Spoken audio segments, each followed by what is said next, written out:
we're not trying to just build high-performing individuals. We're trying to build a function of high-performing individuals. So I would rather have someone fantastic for 2 and 3 years that then goes off to get a job somewhere else than have someone and try and keep them. If you've got someone who's running a safe house, the last thing you can afford is for them to spend their time doing procurement admin, raising purchase orders or solving invoice You have to make sure that everything is slick and efficient as possible, and that the admin burden is taken away from the front line into sort of central functions. You get the brilliant wins, but you also, the lows hurt more. You can learn a lot from bad managers as well about what not to do. And I learned it on a creative thinking course years ago about that.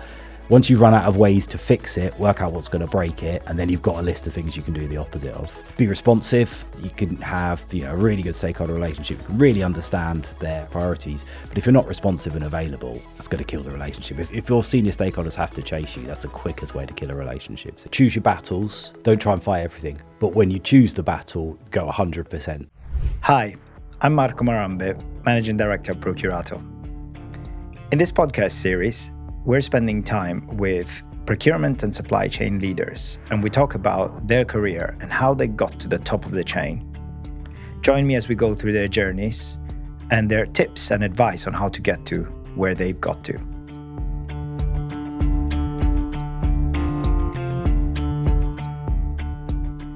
Hi, today we're here with Andrew. Andrew is the Global Head of Procurement at Clyde Co. Hi, Andrew. Hi.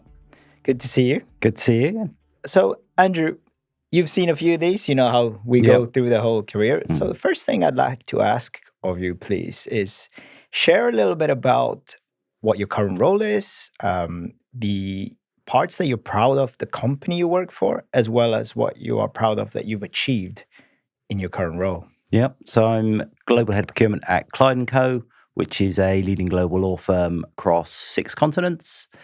And what I'm proud of the company would be its continual growth and desire for improvement and excellence. It's a kind of very driven, focused organization, focused on supporting client needs and on sort of growing its reach to support our clients and improving it itself every day. So it's got a real focus on improvement.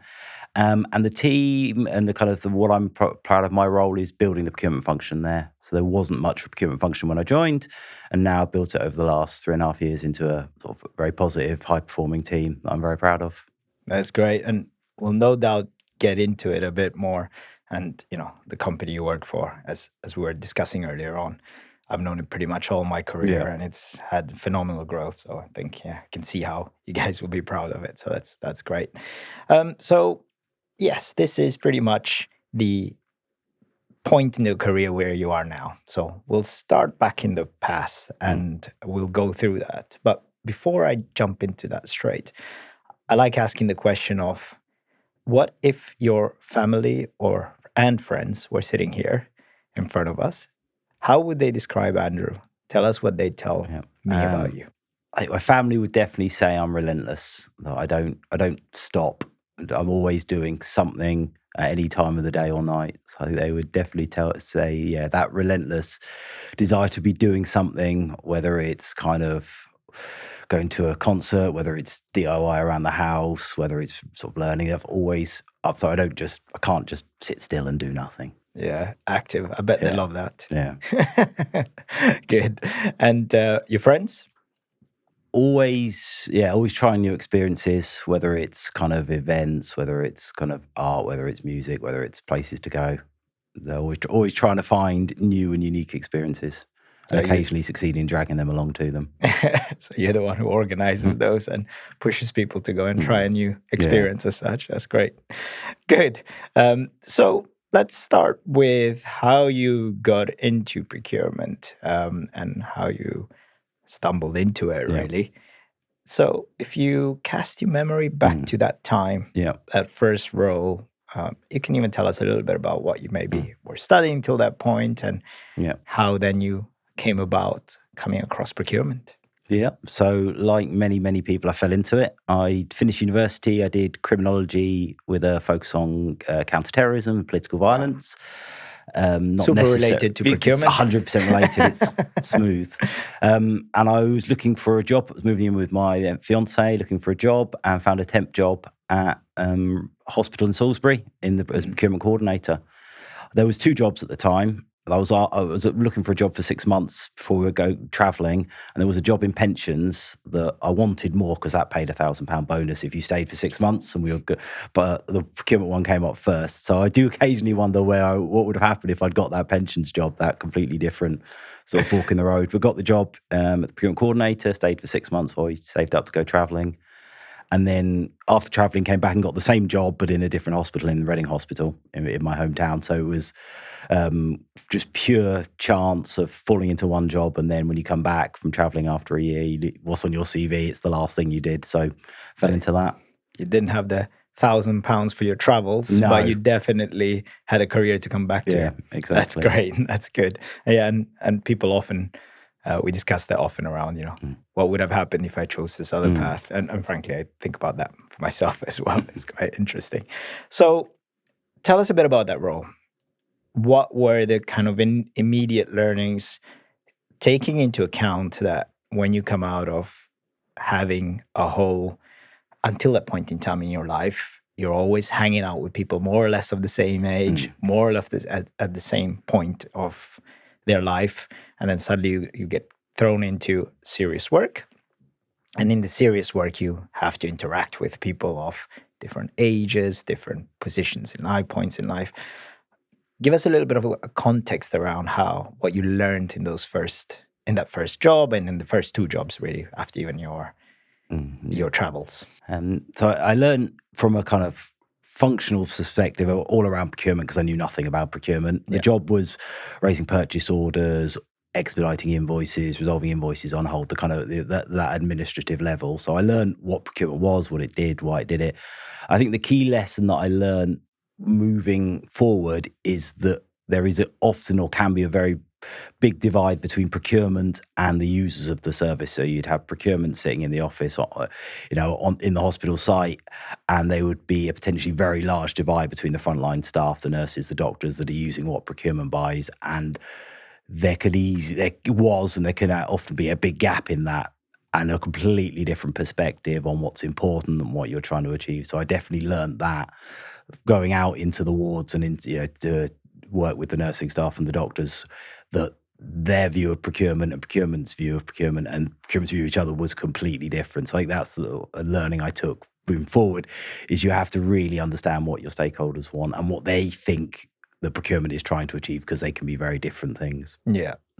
And I'm sure, Andrew, you've experienced this as well at parties and other places when you have to tell people about your job, right? And I was having this discussion recently, explaining to people why there has to be a procurement function, which kind of relates very, very directly to this, right? Because a lot of people tend to go, well, it's just, I'm buying the stuff, I can do it myself. Why do I need you guys as such? So that learning, I think, is what you're talking about here around the priority they have. And if you're a doctor, I suppose, it's more about the care that you're providing, irrespective of the cost. There is a level of knowledge about it, but you're prioritizing that. And when you are getting into that first job, you're trying to do your best, do what your boss has asked you around making sure that it's all compliant and managed. So that must have been an interesting, and it's, I think, one of the few roles out there where you're immediately cast into that having to negotiate constantly. How did you find that experience of negotiating, convincing at that point in time in your career? Do you remember any parts that? I think I learned the importance of listening and really understanding. And I think I also learned a really useful perspective on what genuine urgency is versus kind of a sort of pseudo urgency, or kind of the organization pretending or feeling like things are urgent versus actually urgent. I remember one Friday afternoon having a request for some specialist bandages for a burns victim that they had to have by the first thing, sort of 7 o'clock the next morning, or it would have been sort of significant risk to their life and risk of deterioration. And that I found that useful, that memory of sort of putting things in perspective. So I learned a lot about how to listen to understand what's important to people, and also understand what's genuinely urgent, what you really need to focus on versus what people think is urgent. And those Can be the same, but they may often be different. That's an amazing example. For those actually watching this, going inflection point about, it's a back office function. The reality here is it was such a key moment. And yeah, for those who think procurement is not a career which can make you feel good as well, that was probably something which worked out. Amazing. So you then, at that point, starting to learn about procurement, starting to actually learn the influencing aspect. So tell us a little bit more about how you evolved next, and what was the sort of next steps in your career. Yep. So then I moved to Canon, the camera printer company, in their EMEA head office, and it was at that role that I kind of decided procurement was the career for me. That's when I kind of committed to my SIP studies and kind of committed to a career in procurement. It was very fortunate. I joined as procurement coordinator and then progressed to category specialist for marketing and category manager for EMEA for marketing. Canon had moved their head office from the Netherlands, their EMEA head office Netherlands, to the UK. And the rest of the procurement function had stayed in the Netherlands head office. So I was the only person in procurement in the kind of the EMEA head office in London, which meant I got involved in a lot of things that were well beyond my comfort zone and my pay grade at the time, just from being the procurement person on site. So it was a fantastic opportunity to work for an incredible company, but also to be involved and kind of exposed to things that a procurement coordinator never would have normally been exposed to. Yeah.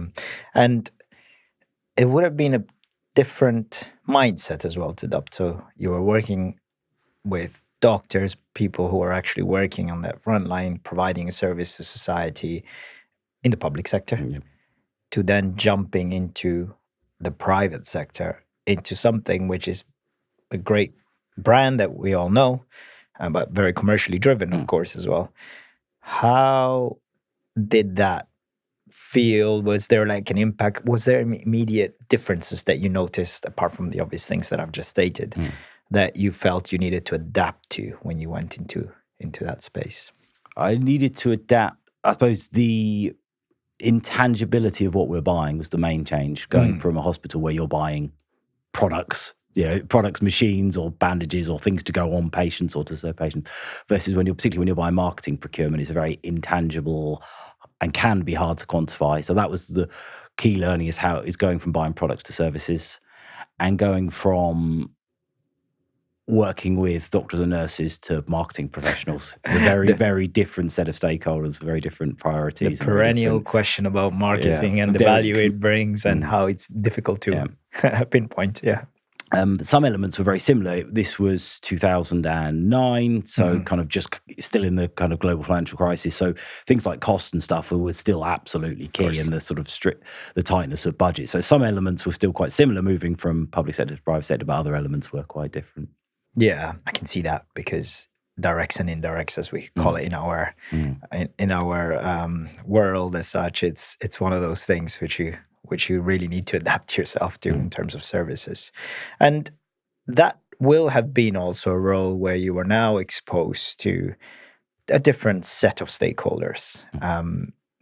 Any experiences that you recall from that time in Canon which really stuck to mind in your career that really impacted how you operated? This is around engagement with maybe a stakeholder, or engagement generally with a business. Yes, I can remember who was then the chief of corporate communications. So one of the three most senior people in marketing within Canon, telling my boss, who was previously category manager for marketing, that procurement's fine, but just not in my backyard. and it wasn't a joke. He genuinely meant it. He had no interest in procurement being anywhere near his kind of marketing spend. So I remember that, and then I remember the kind of, obviously that initially puts you on the back foot, trying to work out how do you get around that. There's no point telling them that they need to involve procurement. It's just not going to work. It wasn't that kind of company, and the gap between myself and him in seniority was too much. So the approach I found that worked was solving problems. So finding where they had supplier underperformance, or where they were having ordering issues, or where they were having problems that were in the procurement sphere, and solving those. And that was not necessarily working with them, but working with their direct reports or working with their senior leadership team to get find out which suppliers are underperforming or which areas they need to improve, and then really focus on that. So you're solving their problems rather than trying to bring a procurement agenda that's this contract's this 100 million, we need to tender it. Yeah. It's really around building credibility through solving problems rather than just telling them that you're going to run a tender regardless. Break that down for us a little bit more. So we're talking, yes, as a senior leader, you don't want to go immediately. Say you're a category lead at that point in time. And for those who are category leads listening to this or having just got the role, you're talking effectively going into their direct reports and breaking it down for them. So they might still have the whole objective thinking of, oh, well, I don't need procurement. I suppose you had to guide them through the journey of what procurement does. Tell us sort of, to break it down and get a bit more detail, what is it that you spoke to them about to go, like, is it you have to buy, you have to put a purchase order in, all that good stuff. And so which part doesn't work, all that, so that people can really get an understanding of how they'd have to approach it. So there's two parts. There's the internal part, which is procurement's ability to help stakeholders through the process, through the buying process, because there can be lots of things that can hold up when you're a stakeholder. If you're a marketing director and you're trying to buy something, you've got to get it through procurement, you've got to get it through finance, you might have to get it through a supplier risk team, might have to get it through legal. So being a advocate and a support for them of getting it through the buying process, making sure that the right approvals are sought, that the right governance. So guiding them through a process they may not be that familiar with or want to spend that much time and attention to help it, make them feel like you're helping them through the kind of internal governance and approval challenges. And just a little pitfall that people can fall into this. You're not talking about taking it off of them. You're talking about guiding them. Yes, exactly. Correct, guiding them, signposting them, preparing them for what they're going to need to do, set it out in advance, give them realistic timelines so that it's not a case of they're ready to go, the deadline's urgent, and they find that they need to involve this stakeholder or this part of finance or whatever. So guide them through that from an internal perspective. And from an external perspective, speak to them about their suppliers and how they're performing, and ask them questions around what they would like to change. So don't come in from a mindset of, I'm going to fix your suppliers. I'm sure underperforming, are they performing well? Any areas they could improve? If there's something you'd like them to see more of, less of, how do you go about that? Because at this time, Canon had quite a lot of retained marketing agencies that had been with Canon quite a long time and were fine, but not performing fantastically. They weren't hungry for the business because they were on a retained basis. They'd been with Canon for a number of years, so the performance was okay, but a number of them it wasn't exceptional. So it was to sort of tease out from them what more they'd like, and then pick that up with the supplier, with the discussions, and then ultimately contract it through SLAs and so on. But it's sort of working out from their suppliers that could be better, getting them better and taking that on for them. So, okay, I'll let me work with your supplier to fix that and improve that. And then where they had suppliers that were underperforming, then it was easy because then you could say, okay, great, let's work out a plan to recover it. And if we can't, then we'll tender it and replace it. So it was kind of to work out how you can incrementally improve those that are doing okay but not great, and significantly improve or change those who are underperforming, but not spend your time trying to mess around with the top supplier that they love and that's performing fantastically on day one just because it's the highest spend level. You've got to earn the credibility to touch those ones. So it's really around credibility through showing that you can improve the performance they get out of their supply base. So there was quite a lot of effort amongst quite a number of people too. And I assume that then filters up to the senior leader that you are targeting from the first point. And that's what really helped you on a category point. So if we talk about continuing to talk about category management, because it's one of the key milestones, I suppose, as you evolve. Now in your role as CPO, or your role as head of head of procurement as such, what do you expect your category managers to be like from an output point of view, rather than, those steps that you're taking in between, because you've already shared those with us?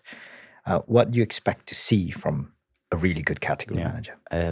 So good stakeholder relationships, so that the stakeholders want to involve them, want to come to them, particularly early engagement. So for us at Clyde Co, early engagement is the holy grail. So that is, procurement can do fantastic things when it's engaged early, but when it's engaged late and someone's thrown a contract or, I want to get this PO out the door, the value procurement can add is very limited. So our focus, particularly over the last 3 years at Clyde Co, but also before that, has always been on early engagement. So for category managers, early engagement, so the stakeholders are coming to them at the outset, and the stakeholders want to involve them because they know that they will get a better service and it'll improve their problems. And then that's from the stakeholder point, and then a forward-looking pipeline of work so that projects are not reactive. Oh, this contract's expiring soon, I need to pick up. But I know that this contract's expiring in 18 months. We'll need 6 months to change the system, so I'm going to look at it 12 months out or 18 months out, so that everything is planned into a kind of category plan that is actionable and it has key targets and deadline dates. So when we build the category plans at Clyde Co, we're focused less around kind of nice slideware on strategies and crowd check matrices and things like that. It's really around what are the projects that we're going to deliver, when are we going to deliver them, are stakeholders on board, are they resourced, is everything planned? So that's really the things I focus on, that stakeholder piece, the proactivity and the planned nature, and then depending on how long they've been a category manager, that market knowledge and that understanding of their category. But I say that is important because it builds the credibility with the stakeholders, but that's something you can develop. It's not as critical on day one as the sort of the stakeholder piece and the forward planning.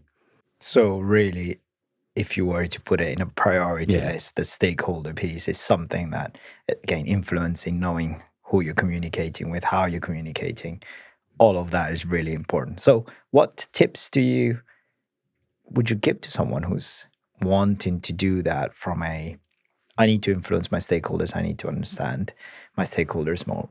What approaches, if say a category manager who reports into you comes in and goes, I've just got this role, I need to take this step up. To be frank, they've probably been doing it. That's why they got the category manager role. But how can they enhance it more? What would you recommend to a person of that caliber? So on the stakeholder piece, it's understand their stakeholders, understand their objectives. What is your stakeholder actually trying to achieve? You may have a vague idea what the chief people officer or the CIO is aiming to achieve, but do you actually know what their objectives are, what their specific focus areas? And that could be their kind of written objectives or their priorities as you've kind of elicited from them. So it's really understand not just what you think they're trying to achieve, but what do they think they're trying to achieve? And then how does procurement kind of fit to that? Be responsive. So you can have a really good stakeholder relationship. You can really understand their priorities, but if you're not responsive and available, that's going to kill the relationship. If your senior stakeholders have to chase you, that's the quickest way to kill a relationship. So you need to be responsive and proactive, and prioritize your work and your engagement while what's important from a procurement perspective, but also what's important from their perspective, because those are not necessarily aligned. They may have a large problem for them that in the procurement grand scheme of thing isn't that important. But if you dedicate sufficient time and attention to that, then that will help the relationship moving forward. Yeah. You can build on that. Yeah. Good. So if you're just doing the process, you're not a category manager really, and you're an expensive probably process person. Good. So you're moving on from Canon now, and you're moving into your first leadership roles. That must have also had quite an impact, quite a change. I assume that your next step would be around leadership. Yeah. Take us through that first initial steps. Maybe it was at Canon, maybe it was elsewhere. How you got into that role, and what was your approach to looking at management and looking at leadership? Yep. So my next role was into Dimension Data, who were acquired by NTT while I was there, which was indirect category manager for all of the UK spend. And that was a kind of deliberate decision that I wanted to cover I did marketing procurement. I did quite a lot of technology procurement, because technology and marketing very closely linked at Canon, but I didn't do a lot of the other areas, facilities, travel. It was just too big for one category manager to do that, each category manager. So I deliberately made that desire to kind of cover all of the indirect categories. And that was then my first management role, managing a couple of category buyers. And what the first thing I took from that, and I took from Amit, who was my boss then, was define success from the outset. Define what success looks like on a project, as a department, as a team, everything you're doing. You should define what success looks like. And if that's just you working on something, you can do it, just write it down. But if it's you working on a project, or if it's you kind of leading a team, a small team then, or a department now, you really should define what success looks like in kind of, when we succeed, this is what we will see. This is what it will look like. And that's something I've taken forward. So whenever I, build a team or induct people or any of that stuff, I will have a slide that specifically targets, this is what success looks like for us, so that you know what you're working towards. So that's something I really took from then. And inherently, what I've noticed a lot, apart from the interviews, also in my own experiences, when you take up those senior leadership roles of managing teams, what comes true is the ability to align the group, the team, the department that you're running with the strategy of the company. At that point, though, when you're just starting to manage, it was probably not as straightforward to do. But how did you go about this? Was it Amit, you mentioned, who fed that into you? Did you have to do a bit of work yourself to go out and actually meet a few more stakeholders? What steps did you take to learn that? To align the procurement function with the organisation objectives, there's two. One, which is find out what the organisation objectives are, which you would like to think are always easy, clear, and written down somewhere, but often they're not. Or they are written down, but it's so vague. It could be the same organisation objectives that any organisation has. Profitable growth or something. Well, obviously, but what else does that mean? So it's find out what they are, written down, and also find out from senior people what they mean to them.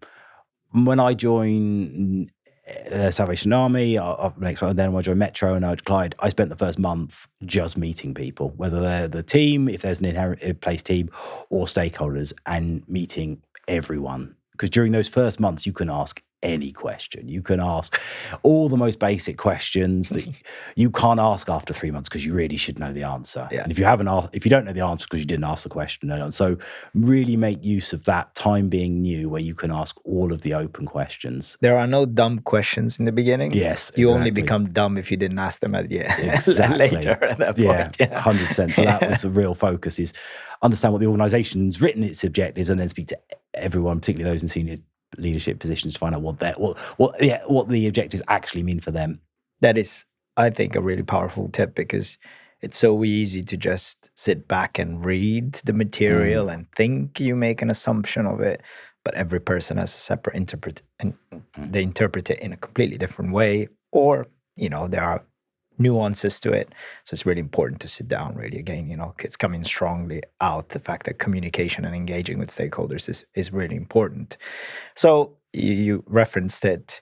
You moved from the NTT, at that point called NTT, into Salvation Army. So that would have been another management role, I assume. So tell us a bit about moving from one. How many people were you managing? Sorry, at NTT? So two at NTT, moving to a team of 10 by the time I finished at the Salvation Army. It wasn't a team of any when I joined. So I was the first head of procurement. They had a consultancy in doing a procurement transformation gain share project at the time, and my job was to manage them during the remainder of the project, then manage their exit, and then build the permanent function. So I inherited a sort of an organizational structure and a headcount, but no people apart from the consultants. These consultancies, hey. And then, so my role was to recruit the team and then transition away from the kind of external dependency on the consultants to bring it into an in-house team. That was another great example of where you can align your procurement function with what the organisation wants. Because what the Salvation Army everyone's heard of it, but a lot of people don't know what it does. But it's the largest social care provider in the country, after the UK government. So it runs homeless hostels, safe houses for victims of modern slavery, care homes, a whole range of social programmes. And those are run by kind of people from the Salvation Army as well as volunteers. And it really focus is obviously it's a charity, so cost is a key focus, but also just efficiency. If you've got someone who's running a safe house, the last thing you can afford is for them to spend their time doing procurement admin, raising purchase orders or solving invoice You have to make sure that everything is slick and efficient as possible, and that the admin burden is taken away from the front line into sort of central functions. So that whereas administration wasn't as big a thing or bigger focus at NTT. So really it's around building, had to then build the function around removing or if not centralizing administration, as well as making sure that we had the category teams in place to make sure we're getting value for money, etc. Yeah. And it's just an interesting observation, you've gone through that spiral of going through public sector, doing something that you're feeling you're adding value, and then going into a commercial couple of businesses, then back into Salvation Army, which you're giving back. That must have a certain importance for you in your personal life. So I'd like to sort of veer a bit off to the parallel life that we all have, which is not necessarily just about your role. There are things which probably at your personal level influence how you work and how you do things. Is there anything you can share with us which was quite interesting, which maybe influenced really heavily on your career to today, or even at that time? I think I always had a real desire to work for a charity. And I wasn't even looking for a role. I just saw the role advertised and was like, I really want that. And the fantastic thing about working for a charity is you really see the benefit of what you do, and you see the impact. And I'm still involved with procurement teams at some charities that I knew from when I was there, sort of helping, mentoring a couple of the leaders there.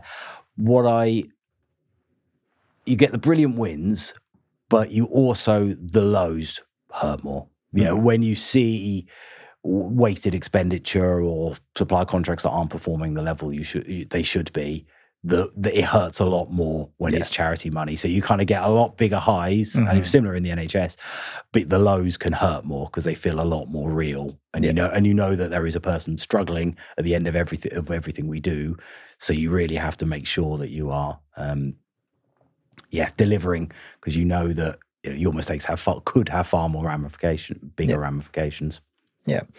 And what does that interest stem from? Do you think it's something that just from, in personal life, you're just kids, so you love you want to see people who are struggling out of that? Or is it more something which is actually, it's quite interesting to understand this around people? I don't know. I don't think there's an obvious cause. I think it's just a sort of doing the right inbuilt thing. Desire, which I think a lot of us have. Yeah, no, that's really good.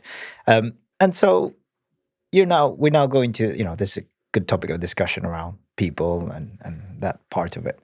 So now you're managing a larger team, or you've managed to build a larger team. Tell us about that experience, because as you know very well, not everyone operates. We're not all robots. We all have different lives. We have all different intents, interests, ways of learning. As a leader, you need to manage all of that. Give us a little bit of context about how you do that now and what you did back then, and what's evolved over the years of how you manage people and how you manage big teams. If there's any anecdote whereby you remember making a mistake without necessarily telling a person's name or anything of that nature, which really brought it to the fore, that'd be quite useful to know. So it's managing people as individuals. It sounds obvious, and it is obvious. We all have our own kind of management styles and our own kind of personal nature, and you need to be consistent to that, but you need to manage people as individuals. Some people will need a very different management style. I remember having 2 category managers at the Salvation Army that needed doing the same job, different spend category, but just completely different management styles. And you have to be willing and able to flex to get the best out of them, but not flex so much that you're not you and you're not, consistent. I think people respect managers that are consistent and reliable, but will sort of, flex and meet them where they are. And I also think a lot about the different roles of a leader. So you have, my job is to get the best out of my team, but my job is also to make sure my team have the right resources. It's to remove blockages. There's many different roles of a leader, and it's around being conscious which of those roles you're trying to fulfill at any given point. Is my job to open doors for my team? Is my job just to support my team? Is my job to make sure my team have got the right technology, the right resources, the right headspace? Or is it to be a sounding board, to offer constructive feedback? Or is it just actually to let them rant? Sometimes. So it's understanding your different roles as a leader and which ones are right at that given time. Yeah. Tell us about maybe a specific instance or situation which surprised you in the management of it. Again, without giving away who or details of that nature. It's more about, was there something you didn't expect in your management experience that suddenly came true and you're like, oh, wow, okay, I've learned something new? I think there's always something you don't expect. I think one thing I didn't expect is the way different people react under pressure. And you can't predict that. You could try and elicit through an interview process and so on. You can ask the right questions. You can even do personality profiling, if you do at Clyde Co as part of the recruitment process. But you can't ever predict the way different people will react under pressure. And they can react in surprising ways. And you need to then manage the kind of the ramifications of that. Yeah. So I think that's something that you can't ever predict. Obviously, once you know people, you can kind of predict it from them. But when people are in a particularly sort of tricky negotiation or particularly difficult stakeholder engagement, you can't predict. And I won't give any names, but I can think of a few examples of people not reacting exactly how I was expecting. I know. But would you say, and I know you've just said that not everyone's the same and different people have different learning styles and you need to adapt to that as well. But there are key markers of what you probably see as when you go into recruitment as something that you yourself feel are strong individuals for procurement. Do you have any tips of things the way you see it that you might see as a key marker? Maybe it's adaptability or something of that nature. It's positivity and looking for solutions and an internal locus of control. So people that, when I'm recruiting, I look out for people that take the ownership, believe they can solve problems, that the world isn't kind of, or the stakeholders or situation isn't kind of doing things to them, but they have agency and they have the ability to solve issues and to make improvements. So it's really people that take ownership and people that take control and feel they have the ability to take control of situations. It's always a red flag if I'm interviewing someone and they're kind of talking about things being outside of their control or kind of beyond I couldn't fix it, I couldn't stop. That's a massive red flag. I want to know how you took control, how you had agency, how you tried, even if you weren't successful, how you kind of had that in belief that, this is me, this is my role to solve. How can I go about it? I so agree with that. And a lot of other guests have talked about it. Inner curiosity and drive to fix a problem. If you tried and it didn't work, I'm sure you've at least slightly improved it, and that's already something good, right? So no, I totally agree with that. So, and we're talking now about issues and problems, and we'll go back to managing the team as such. But at that point in time, you're managing a team, or you've got a team member which has got a really complex problem that they see, right? And it seems unsurmountable, right? What are your tips for resolving that when you are managing someone, or what advice you give to someone who's got a bigger problem than you'd envisaged? Yeah. So I have one particular approach. I'll talk about, I mentioned early engagement earlier, but I use that because that for me is the sort of the holy grail of kind of effective procurement and category management. Is how do I get early engagement? It sounds like it is a complex problem with lots of different ways to solve.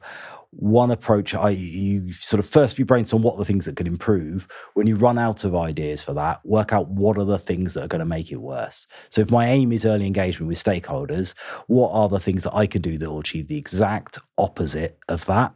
And then if you flip those, you're going to have a really good list of things that you want to do. So that's what we've done at Clyde Co is work out what are the things that are going to help drive early engagement. And that'll bring out things like regular stakeholder meetings or having a view of their objectives, having a pipeline of projects. And you go, okay, but what are the things that are going to make it worse? Well, if we're not unresponsive, if we don't listen to their priorities, if we go off on our own agenda, if we don't involve them in kind of relevant decisions, you go, okay, well, now I've got a list of other things. So it's that. And I learned it on a creative thinking course years ago about that. Once you've run out of ways to fix it, work out what's going to break it. And then you've got a list of things you can do the opposite of. That's a really good tip. Yeah, find out what makes it worse and do the exact opposite, right? Yeah, that's really good. And so taking that back into the team management, tell us about how this was one element of the development. You know, you set the plan, you set a strategy or approach, you know, work out what makes it worse, get it better. How do you manage the continuous development of your team? And you know, maybe weave into that your progression from the Salvation Army to your next role as such, and what you learned on that course to manage teams and develop them continuously. Yeah. So my next role, so I went from the Salvation Army, went to Metrobank, and then on to now on to Clyde Co, and three very different all as head of procurement. All three are leading the procurement function. All very different roles, very different sectors, very different priorities, but a lot of kind of consistency and more the same than the different. You know, it's a lot of the same suppliers. It's a lot of the same services. Obviously, legal, financial services, charity sector nuances, but it's more around understanding what the organisation wants. That's the difference. And then on team development, it's really to make it intentional and part of the day-to-day. So team development shouldn't be you just stick someone on SIPS and then you have a training course, or you say, here's the learning management system inside it. You know, your organisation, go do some courses. It's got to be tailored. So we've built personal development charts for each of the team members, myself included, where you are based on kind of core procurement competencies. You kind of score yourself, and then you reflect on that. Okay, if I'm a 3 out of 5 in contracting, what is my role? Where should my role get me to? And how do I do that? Or if my stakeholder management or my data analytics needs to improve. So you kind of make the development grounded by basically a sort of honest assessment of where you are, and then looking to where you want to get in your current role and then your next role. So you then target the training. And that's from a training perspective and also from a project perspective. So our focus, particularly at Clyde Co, and we say this to people when we join, we're making this the best place to learn procurement in the world. That's our aim, because we have the perfect optimum place of we're large enough, global enough to do some really big, interesting global projects, but we're not so large that you're going to get pigeonholed into a narrow subcategory and just buy the same thing. You know, you can do projects globally across multiple different categories and subcategories. So we feel we're at that optimum place where you can get the best of both worlds. And then we are really intentional about how we develop people and where we allocate projects. So we deliberately allocate some projects purely on a development basis. So we've gone through a merger, which we allocated on the project on a development basis. We've gone through cost reviews of certain areas, and we've deliberately said who's going to benefit from this project, rather than just give it to one of the senior category managers because they can do it. And how do you decide that? Sorry to interrupt you, but how do you decide who is going to benefit? Is it a conversation with both of them, is something with both yourself and the person who might, you know, really benefit from it? Or is it something that you have to advise? Because why I'm asking this question is often people do approach these things as the recipient of a development session with your manager or line manager or head of, on a basis of tell me what to do. And often instead it has to be, you need to know yourself a bit as well. We have to do it both ways. But it's still, people do turn up to them waiting for you to say something. How did you get to understand who needs it? Was it just a discussion you had, or you had to actually assess them, or was it something that you advised them? That's really an interesting topic for any manager, really.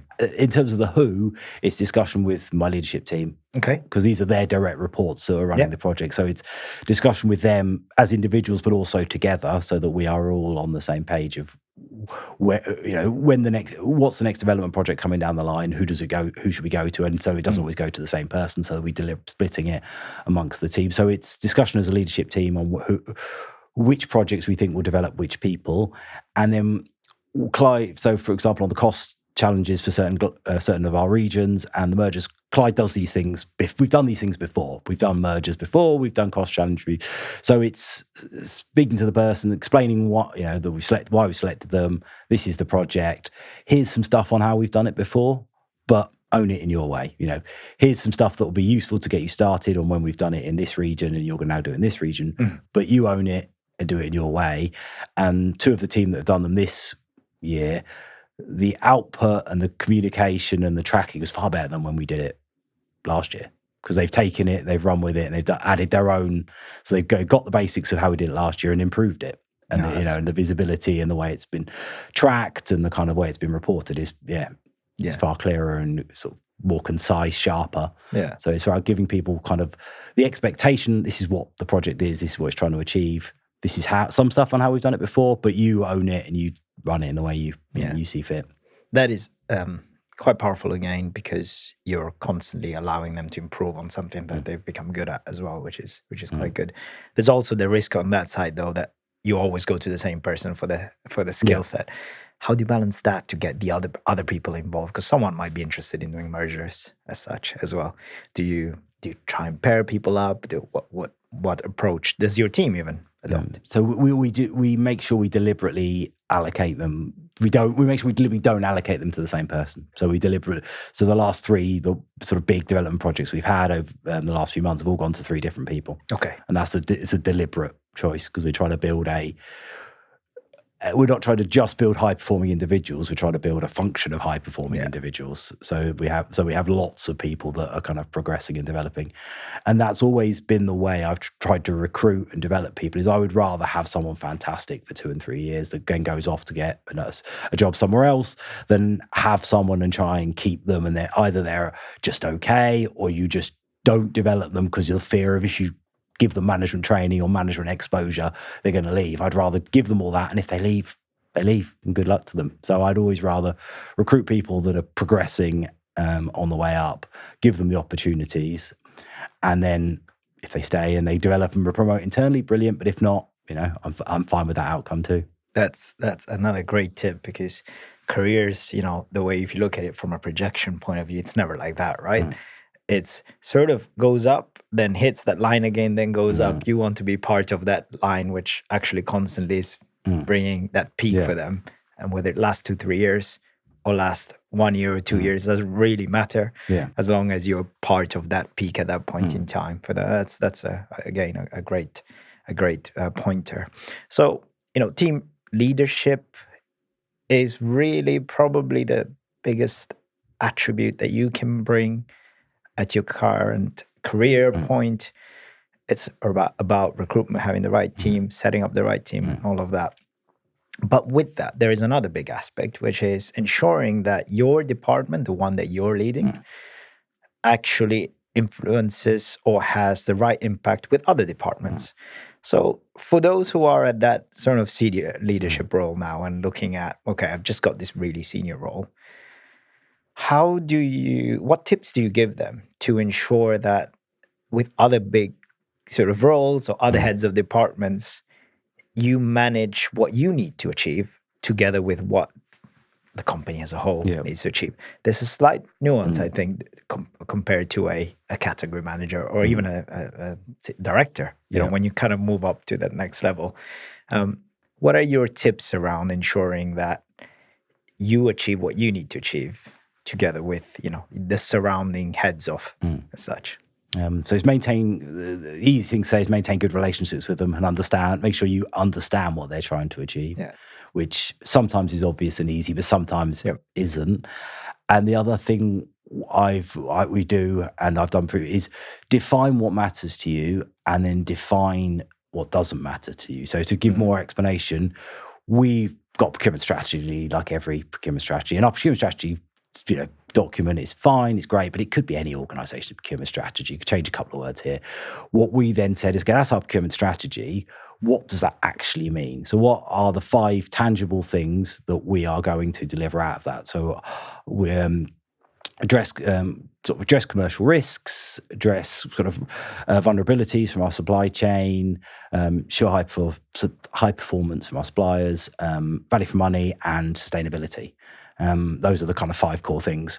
And we then, to the next level is, okay, those 5 things are great, but you can't always get them, can you? Sometimes something is just urgent and you might have to accept a bit more risk than you want. Or something is just in such short supply that you might have to pay more than you want. So in order, if those 5 things, what are the absolute mandatory we won't negotiate, we won't budge on, and what are the kind of things that we will move? So we've been explicit, we're explicit with our stakeholders, protecting the firm, we hold some very sensitive data on our clients and on members of the public, and sustainability. As a global law firm, we set the most ambitious net zero target of any of our peer law firms. So those 2 things are non-negotiable. We're explicit in our introduction we give to new team members in our statement. Those are non-negotiable. Protecting the firm and our sustainability targets are non-negotiable. We'll try and get the best money. We'll try and get the best supplier service. We'll try and protect from commercial risks. But we will flex those based on the situation. Yeah. So having that clear mindset of what matters to you and in what order helps you kind of drive in the right direction. That's really interesting, really, really interesting, because it just means that there's also maybe a level of who you're going to prioritize, who you're going to speak to, and how you're going to speak to them as such. Do you say that as part of what you would target, are there specific roles when you get into such a senior role that you would go and align yourself with first? Maybe give a little bit of a blueprint if you can. Yeah, so I'd start at the top and the C-suite, make sure that I've got good relationships with those as quickly as possible and understand their priorities.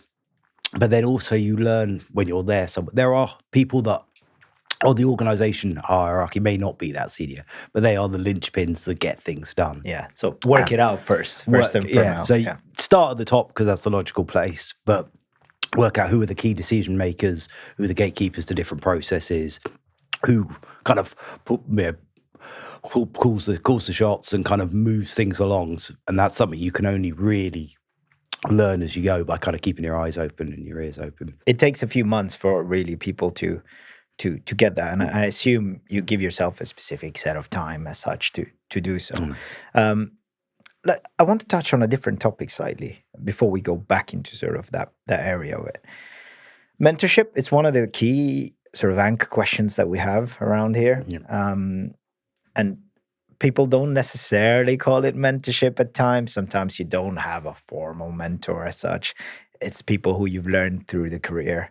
Are there any standout moments or standout tips that over the few years you've got from mentors? And you can mention a mentor if you like, that you've learned from over your career, which has helped you really get to the position that you've got to?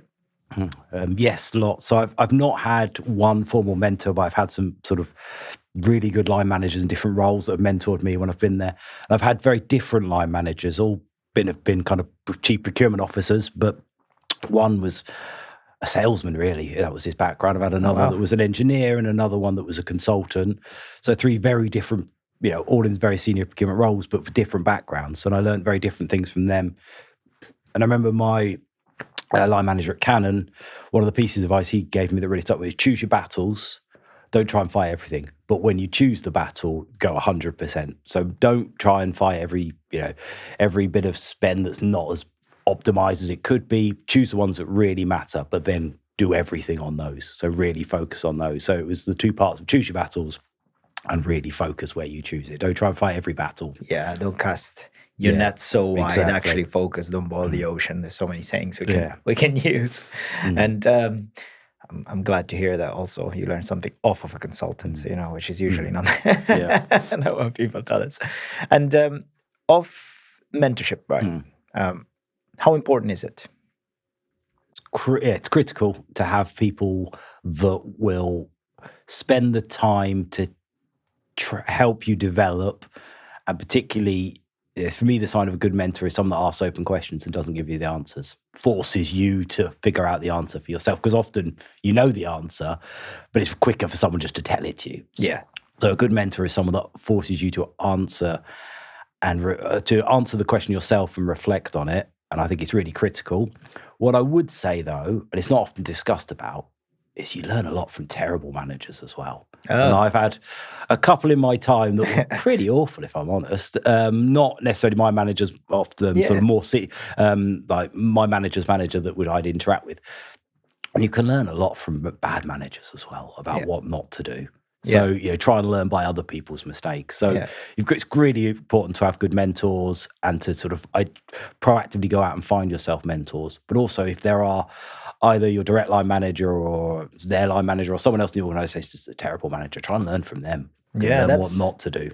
That's a really great tip because, again, it goes back to your point. What could make it worse? and make it better than that, right? Finding someone who is maybe not the ideal, or everybody else knows that that's not the way to approach it, and managing that. There's a lot to be said about that point around seeing things which are really bad. It's not a pessimistic view of life, but it's more about actually identifying very quickly what could easily make it better by just turning those things around. I like that. So in terms of mentorship, right, there must be a different mentor which is always needed at a different point in time as you grow, right? Do you feel that in the mentorship that you've had, has it been more useful when it's been internal mentorship, someone who, like your leaders, the leaders, or has it been useful getting input from external? So being a bit more active and going and finding someone who could be a good mentor for you externally. My mentors have predominantly been internal, and I found that useful because they understand the organizational context and they understand the reality you're working with. And the really good mentors of the risk of an internal mentor is they leave, you don't. That's it. But some of them are really good mentors I've stayed in contact with, and then you can kind of continue that learning when you move roles. So I found internal mentors particularly beneficial because they understand the internal context, and they often spend more time with you, so they really get to know you rather than an external mentor. I think the challenge, of course, is making sure that your mentor has the time. Yeah, of course. And it's not necessarily that it necessarily needs to be defined as a formal mentoring relationship. Sometimes they've just evolved, but it's making sure that they have the time, to be there available for, questions and problems that may not be immediate task-focused day job stuff, but how do you, those kind of development, longer-term conversations. Yeah. So let's talk about back into the roles, especially where you are now, right? And the more senior, more recent roles.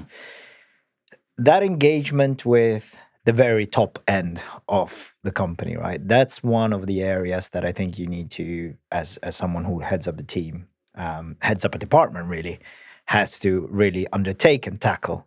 Yeah. Give us what you have learned on dealing with the C-suite and dealing with that. What are the tips and what are the maybe points which are not as obvious before you actually undertake that kind of role that you've learned? Be brief would be the key thing. Be as brief as possible. Yeah. Get to your point as quickly as possible. If you've got half an hour sessions booked in to cover a topic and present on something you want approval for, if you're done in 3 minutes, that's probably actually a good thing. Okay. Whereas a lot of if you're in an interview and you're done in 3 minutes, that's not a good thing.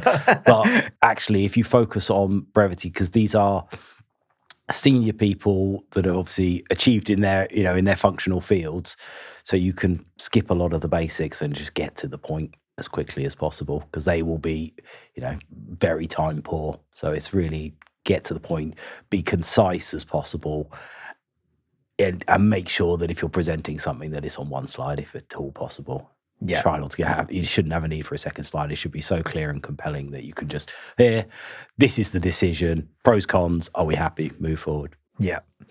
That's probably one of the learnings to give out to any head off, because the reality is, even when you've been asked to put in a slide for that board pack, remember, it's not your only topic. There's loads of topics that go through. In fact, it might be just a box in one slide that they end up speaking about that part. So the brevity is something I can relate to as well. So that's really good. And so let's now get to the point of where you are now in your career and understanding sort of the future of what you'd like to achieve. So tell us a little bit about, what are your future aspirations from even if it's a personal point of view, and what you think are the areas that procurement as a function needs to start looking into, and not only start, but actually really needs to tackle, because there are a few challenges coming down the pipeline for us all. Yeah. So my focus and our focus as a team is around sustainability as a key challenge of the focus. And I see a lot of industry reports showing how it's slipping off the priority list of CPOs and organisations due to political climate, or often I think it's also down to people who found it harder than they thought it was and they haven't fixed it. So that's a real focus for us. We're not wavering in any way in our objectives, and we are working on a pilot as part of the Sustainable Procurement Pledge to bring in carbon pricing. It's something that we're really focused on. How do you make carbon pricing, how do you make carbon a meaningful part of your supplier selection criteria? How do you make it relevant to what you're buying? Particularly for Clyde Co, we buy services, we buy IT hardware and things like that, but the vast majority of our spend, 98% of our spend, is on services. So how do we make it where there are product carbon footprints, how do you make it work in a services environment? So that's something that we're working on as a pilot to really influence our decisions, because we're like most organizations, we don't hit our carbon targets, and the planet doesn't isn't carbon reduced, and the planet won't meet its carbon needs if we don't work with our suppliers and our supply chain. So that's a real focus for us, and it's a continued top priority for us to focus on. So that's at the moment one of the real parts of the future, is that sustainability with a particular focus on carbon reduction at Clyde Co. And then the other part is kind of digitization and automation. So it wouldn't be an interview with anyone if you didn't mention AI, but we're using it, and we're leveraging. We're leveraging it particularly to reduce the admin burdens, and we're installing a mindset in the team of, if something takes you more than a few minutes, could you be using AI to do this for you? Just reviewing the output and then getting back on with more value-adding tasks. So that's a real focus for us, is how do we free up time to focus on the more critical value-adding tasks, and also give people more job satisfaction, because you're taking away the admin that they didn't want to do in the first place. Yeah. So 2 points. The first is, I think it's really refreshing to hear that there's companies still pushing for the carbon element of it, because irrespective of what we have going on in the world doesn't stop, and the environment doesn't stop. So it's really good that big firms also have a significant impact, as we know from Scope 1, Scope 2, Scope 3 as such. So if you then take the AI piece, which is key, right? Let me ask you the question by the way you would ask your stakeholders. What is the problem that you have right now in procurement that you think that you would want AI to help you with? The problem we want AI to help with is we spend a lot of time on supplier risk management and due diligence activities. So that's an area that we're focusing on. How do we use AI to streamline that? How do we use it to do the use cases we've got are reverse media monitoring.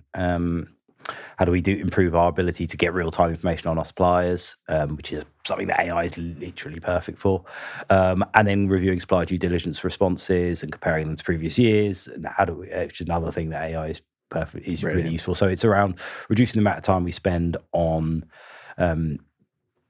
supplier due diligence, supplier risk management, and also increasing the amount of insight that category teams can generate. AI we don't find it as a substitute for deep category knowledge and experience, but for when you just need the key information quickly and at your fingertips, then we found it really useful. Yeah, and to help your colleagues out there who are, or peers as such, any good tools, without necessarily saying names as such, but any good tools that you're seeing out there which are starting to help in the side? We're actually building it ourselves. We're building agents ourselves using Copilot. Okay. So as a firm, we're kind of very Microsoft first. So we are building our own agents in Copilot.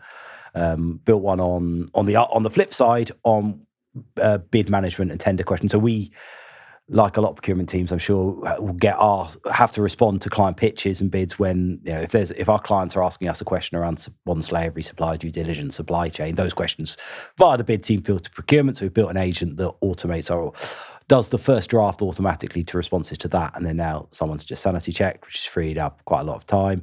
Spend categorization. As a global organization, we have, particularly in the kind of the regions we work with and the different types of legal cases we're involved, we have a constant influx of new suppliers that may be relatively low value but could be high risk. So we're using an agent to categorize those.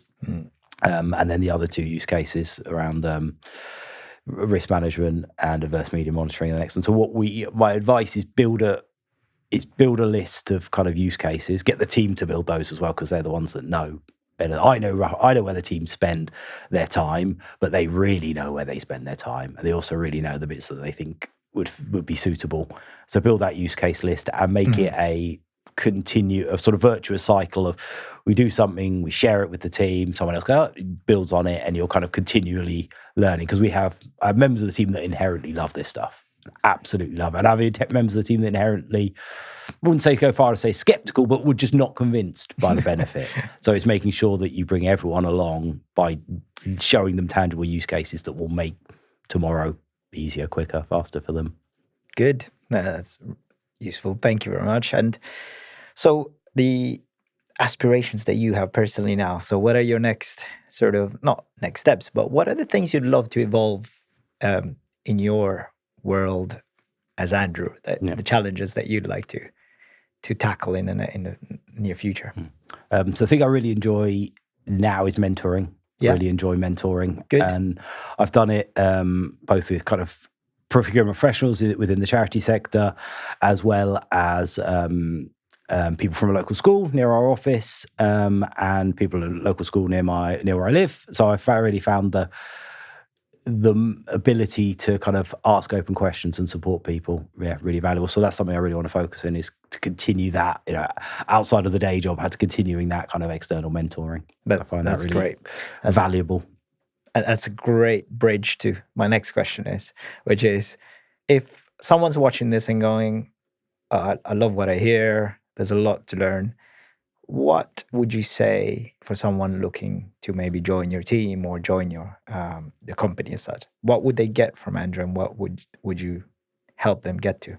So go back to what I said earlier, is about making ourselves the best place to learn procurement. So that's, if you join Clyde Co, you will have a team that is focused on your development, not as an afterthought, but as a core part of what we do. Because we want to make it a sustainable, improving function rather than just a function that just does its day job. We have a focus on continuous improvement. We have functional development plans and all those kinds of, and within all of that is built in around developing people. So that's the reason why we are kind of able to attract such high quality people, is that we commit to their development. Amazing. Well, Andrew, thanks a lot for your time, and thanks for sharing that information with us. It was great to have you here, and hopefully you will achieve all these things and your team will grow exactly as you need it to. Thanks again, Great. Andrew. Thank you very much. In this series, we have been very fortunate to bring to the fore the stories of some of the great procurement and supply chain leaders. If you feel like you have a great story to share with us, do reach out, as we'd love to share your story with everyone in the community.